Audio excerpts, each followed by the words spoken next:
اس کے بعد 3 سال تک وہ اپنے قریبی رشتہ داروں میں ہی اپنے نظریات کا اظہار کرتے رہے۔ تقریباً 613 عیسوی کے قریب انہوں نے علی الاعلان تبلیغ شروع کر دی۔ وقت کے ساتھ ساتھ انہیں اپنے ہم خیال لوگ ملنے لگے۔ ان کی کامیابی میں مکہ کے لوگوں کو اپنے لیے خطرہ محسوس ہوا۔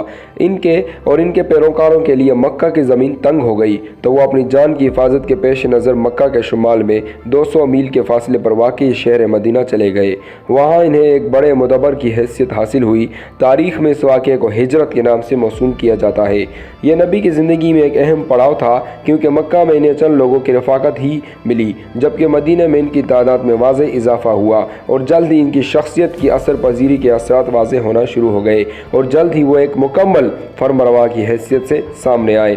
پھر آنے والے برسوں میں ان کے پیروکاروں کی تعداد میں اضافہ ہوا، اور مکہ اور مدینہ کے درمیان چند جنگیں بھی ہوئی، اور اس صورتحال کا اختتام بطور فاتح مکہ اور بھرپور کامیابی اور واپسی کی صورت میں 630 میں ہوا۔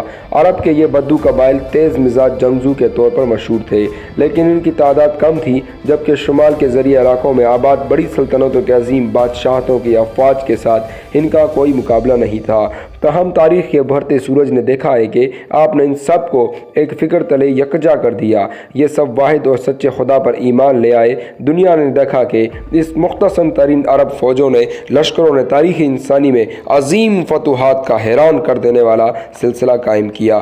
ساسانیوں نے جزیرہ ہائے عرب کے شمالی حصے میں نئی ایرانی سلطنت قائم کی۔ اسی طرح شمالی مغرب میں مشرق رومانیہ بازنطینی کی سلطنت تھی، جس کا مرکز قسطنطنیہ تھا، اور عدوی طور پر عرب فوج کا اپنے ہی حریفوں سے کوئی مقابلہ نہیں تھا۔